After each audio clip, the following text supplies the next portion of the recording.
नमस्कार, मी सुजाता भालेराव। आज 26 जून 2020 राजर्षी शाहू महाराज यांची जयंती। यांच्या जयंतीबद्दल महाराजांना विनम्र असं अभिवादन। महाराष्ट्रातील करवीर तथा कोल्हापूर संस्थांचे प्रागतिक अधिपती आणि थोर समाजसुधारक राजर्षी शाहू महाराज यांचा आजचा हा जन्मदिवस। शाहू महाराज यांनी प्राथमिक शिक्षण, जातिभेद निवारण, अस्पृश्यता निवारण आदी सुधारणांचा पुरस्कार केला। राजर्षी शाहू महाराजांचा जन्म कागलच्या जहागीरदार घाटगे घराण्यात जयसिंगराव आणि राधाबाई या दाम्पत्याच्या पोटी झाला। त्यांचे पूर्वाश्रमीचे नाव यशवंतराव असे होते। शाहू महाराज चौथ्या शिवाजींच्या अकाली निधनानंतर कोल्हापूरच्या गादीवर दत्तक गेले। शाहू महाराजांनी इंग्रजी, संस्कृत, इतिहास, राज्यशास्त्र इत्यादी विषयांचा अभ्यास केला होता। शाहू महाराजांनी जातीव्यवस्थेविरुद्ध लढा उभारून समाजात स्वातंत्र्य, समता, बंधुत्व आणि न्याय ही लोकशाही मूल्य रुजवली आहेत। त्यांच्या जयंतीनिमित्त आपण सर्वजणच त्यांना अभिवादन करत आहोत। हे अभिवादन करत असताना छत्रपती शाहू महाराजांनी अस्पृश्यतेबरोबरच जातीभेदाशी अखेरपर्यंत संघर्ष केला हे जाणून घ्यायला विसरू नका। त्यांनी 1918 मध्ये आंतरजातीय विवाहास कायदेशीर अशी मान्यता दिली। याशिवाय त्यांनी बालविवाहास प्रतिबंध करून नोंदणी विवाहाचा कायदा जारी केला। तसेच घटस्फोटास व विधवा पुनर्विवाहास कायदेशीर मान्यता दिली।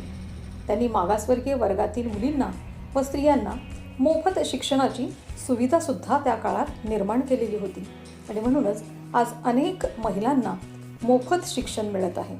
अनेक जणी शिकून मोठ्या झालेल्या आहेत। असे हे शाहू महाराज। आजची त्यांची ही जयंती मोठ्या उत्साहानं पूर्ण राष्ट्रभर ही साजरी होत आहे आणि ही नुसती साजरी होत नाही तर हे अभिवादन करत असताना त्यांच्या अनेक कलागुणांचं, त्यांच्या वैशिष्ट्यांचं अनुकरण आपण करणं हे गरजेचं असतं। आजची जयंती म्हणजे खरं तर लॉकडाऊनच्या काळात जरी असली तरीसुद्धा विद्यार्थी नाहीत म्हणून जयंती नाही असं नाही, तर त्यांच्या विचारांचा पुरस्कार, विचारांचं अनुकरण आपण यातून निश्चितपणे करणार आहोत। छत्रपती राजर्षी शाहू महाराज यांच्या जयंतीनिमित्त त्यांना त्रिवार असं आपण अभिवादन करूया आणि त्यांचा लोकजीवनपट आहे तो थोडक्यात जाणून घेऊया। शाहू भोसले जून 26 इसवी सन 1874 ते मे 6 इसवी सन 1922 असा यांचा कालावधी। राजर्षी शाहू महाराज म्हणजेच राजर्षी शाहू महाराज कोल्हापूरचे शाहू आणि चौथे शाहू या नावाने प्रसिद्ध। हे कोल्हापूर राज्याचे इसवी सन 1884 ते 1922 या दरम्यानचे असणारे छत्रपती आणि समाजसुधारक होते। ब्रिटिश राज्यसत्तेच्या काळामध्ये सामान्य जनतेला न्याय मिळवून देण्यासाठी व बहुजन समाजाच्या एकूणच सामाजिक उन्नतीसाठी या काळामध्ये शाहूराजांनी अथक प्रयत्न केले। सामाजिक परिवर्तनाला गती प्राप्त करून दिली।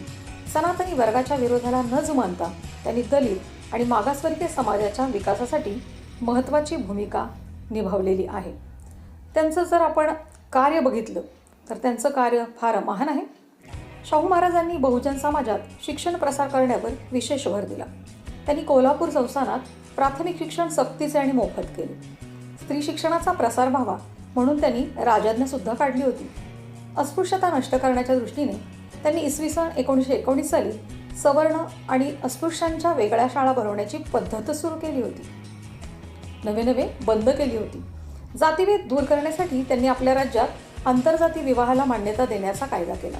इसवी सन 1917 साली त्यांनी पुनर्विवाहाचा कायदा करून विधवा विवाहाला कायदेशीर मान्यता मिळवून तर दिलीच, परंतु बहुजन समाजाला राजकीय निर्णय प्रक्रियेमध्ये सामावून घेण्यासाठी इसवी सन 1916 साली निपाणी येथे डेक्कन रयत असोसिएशन ही संस्थासुद्धा स्थापलेली आपणाला लक्षात येईल। वेदोक्त मंत्र म्हणण्याच्या अधिकारावरून झालेलं वेदोक्त प्रकरण शाहू महाराजांच्या काळातच झालं हे आपणा सगळ्यांना ज्ञात आहेच। त्याचबरोबर स्वातंत्र्यापूर्वी कैक वर्ष आधी समता, बंधुता, धर्मनिरपेक्षता, सर्व घटकांना विकासाची समान संधी ही तत्त्वे शाहू महाराजांनी करवीर संस्थानात अंमलात आणल्याचं आपणाला दिसून येतं। त्यांच्या कार्याचा गौरव समकालीन लेखकांनी आणि इतिहासकारांनी अनेक पुस्तकांमधून केल्याचंही आपणाला लक्षात येईल। तर या छत्रपती शिवाजी महाराजांचं चौथे वंशज जरी असले तरी देखील त्यांनी स्वतःचं असं अस्तित्व एक निर्माण केलेलं होतं आणि तेही सामाजिक कार्यातून।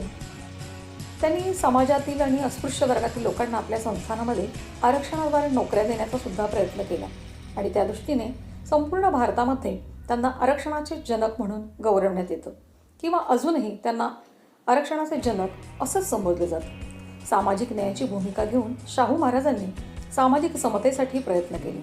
शाहू महाराजांनी कोल्हापूर संस्थानात संगीत, चित्रपट, चित्रकला, लोककला आणि कुस्ती या क्षेत्रातील कलावंतांना राजाश्रय देऊन त्यांना प्रोत्साहन देण्याचं महान कार्य केल्याचं आपणाला दिसून येतं. महाराजांनी कोल्हापूर, बेळगाव या भागातील स्वातंत्र्यवीरांना वेळोवेळी आर्थिक आणि इतरही मदती केलेल्या आपणाला माहीत आहे. शाहू महाराज आणि डॉक्टर बाबासाहेब आंबेडकर यांचे संबंध खूप चांगले होते. डॉक्टर बाबासाहेबांनी मूकनायक हे असणारे साप्ताहिक जे आहे त्या मूकनायक साप्ताहिकामध्ये 31 जानेवारी 1920ला त्यांनी प्रथम प्रकाशित केलं, परंतु आर्थिक अडचणीमुळे पुढे ते बंद पडले. परंतु जेव्हा शाहू महाराजांच्या हे लक्षात आले तेव्हा त्यांनी त्यांना आर्थिक मदत आहे ती तात्काळ केल्याचं दिसून येतं. अनेक सन्मानांनी तेव्हा त्यांना पुरस्कारित करण्यात आलेलं होतं. त्यांचा जन्मदिवस हा सामाजिक न्याय म्हणून देखील आपण पाळतो आणि या दिवशी सार्वजनिक कार्यक्रम देखील होतात. असेच कार्यक्रम इतर शाळांमध्ये जसे होतात तसेच आपल्याही शाळेमध्ये होत आहेत. विद्यार्थ्यांनो, तुम्ही जरी शाळेमध्ये किंवा प्रशाळेमध्ये उपस्थित नसला तरी आपल्या शिक्षकांच्या मदतीने, शिक्षकांच्या सहकार्याने, शिक्षकांच्या आणि शिक्षकेतरांच्या उपस्थितीमध्ये आपण हा सोहळा घरगुती पद्धतीनं, कौटुंबिक पद्धतीनं साजरा करत आहोत. आपल्या प्रशालेतील मुख्याध्यापक, शिक्षक, शिक्षकेतर कर्मचारी, सर्व विद्यार्थी, पालक यांच्यामार्फत छत्रपती शाहू महाराजांच्या प्रतिमेस मी परत एकदा वंदन करते आणि विनम्र असे अभिवादन करून थांबते. धन्यवाद.